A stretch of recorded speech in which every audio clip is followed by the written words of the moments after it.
Hello friends, நம்ம favourite சீரியலில் அடுத்து என்ன சுவாரஸ்யமாக நடக்குதுன்னு பார்க்குறீங்க. மல்லி இருந்துக்கிட்டு ஒரு பக்கம் விஜய் கிட்ட அந்த ரகுவை பிடிக்கிறதுக்கான நேரம் இதுதாங்க. நீங்கள் இத்தனை நாளாக என்னை நம்பலை, இதுக்கு மேலே நம்பலைன்னா அதுக்கு மேலே எதுவும் பண்ண முடியாது.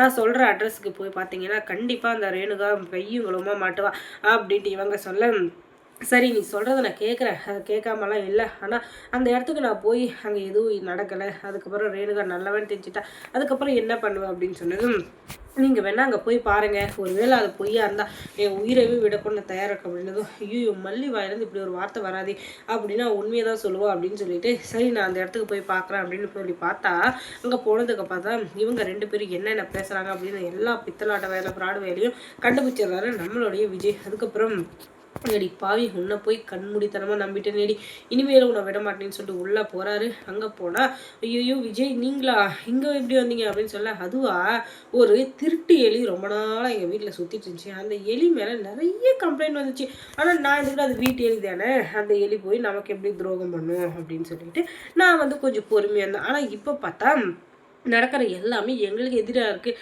அதை வச்சு பார்க்குறப்ப அந்த எலி எங்கள் வீட்டு எலியில் அது ஒரு பெரிச்சாளி, அது பணத்தாசை பிடிச்ச ஒரு பெரிச்சாளி அப்படின்றது இப்போ தான் எனக்கு தெரிய வந்துச்சு.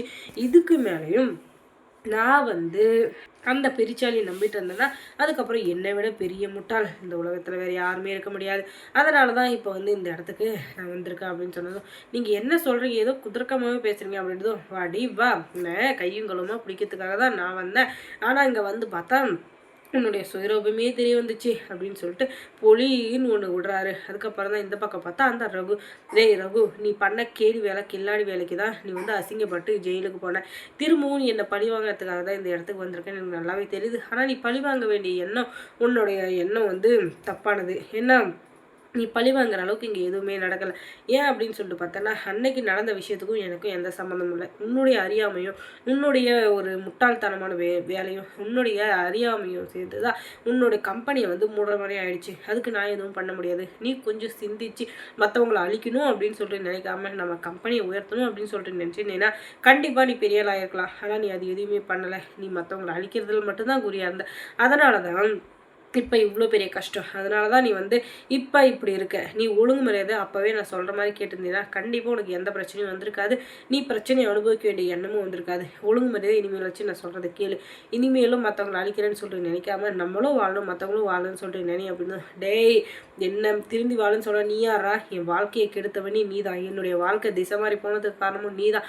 என் வாழ்க்கை இப்படி இருக்கிறதுக்கு காரணமும் நீ தான். இந்த திருட்டு பட்டத்தை சுமந்து திரினே அதுக்கு காரணமும் நீ தான் அப்படின்னு சொன்னதும், உன்னை விட மாட்டேன்டா அப்படின்னு சொல்லிட்டு பக்கத்தில் இருக்கிற கத்தி எடுத்து குத்தத்துக்கு பார்க்குறான் இந்த ரகு.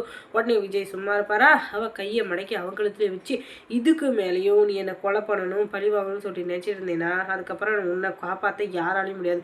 ஒழுங்கு மரியாதை இதோட இந்த இடத்த விட்டு ஓடிடு. இதுக்கு மேலே ஏதாச்சும் பண்ணணும்னு நினச்சேன், இன்னும் சாவு என் கையில் தான்டா அப்படின்னு சொல்லிட்டு சொல்கிறாரு.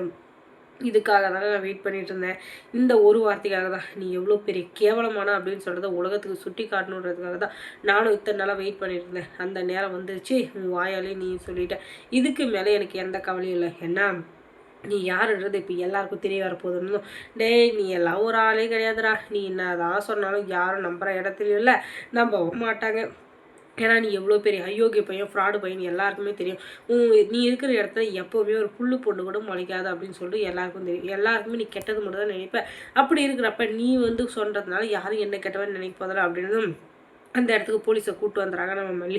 அதுக்கப்புறம் என்ன, சுடரியும் சரி அந்த ரவியும் சரி ரெண்டு பேரும் சேர்த்து வச்சு அரெஸ்ட் பண்ணுறாங்க. அதுக்கப்புறம் போலீஸ் ஸ்டேஷனுக்கு கூப்பிட்டு போய் அவங்க வாயிலேருந்தே வாக்குமூலத்தையும் வாங்கிடுறாங்க. நீங்கள் யார் என்ன அப்படின்றது எல்லாத்தையும் அவங்களும் சொல்லிவிட்டு இதுக்கு மேலே நாங்கள் தப்பு பண்ண மாட்டோம் அப்படின்னு சொல்லிட்டு காலில் விழாத குறைய மன்னிப்பு கேட்டுருக்காங்க. இப்போ தான் நம்ம விஜய்க்கு எல்லாமே புரிய வருது, மல்லி என்றைக்குமே நமக்கு நல்லது தான் செய்வா அப்படின்னு சொல்லிட்டு. அதுக்கப்புறம் மல்லி சீரியலில் என்ன சுவாரஸ்யமாக நடந்திருக்கும் நீங்கள் தெரிஞ்சுக்கணுன்னா நம்ம சேனலில் சப்ஸ்கிரைப் பண்ணுங்கள். அதோட பக்கத்தில் இருக்க அந்த பெல் ஐக்கானையும் கொஞ்சம் கிளிக் பண்ணிவிடுங்க. தொடர்ந்து இந்த சேனலுக்கு சப்போர்ட் கொடுங்க.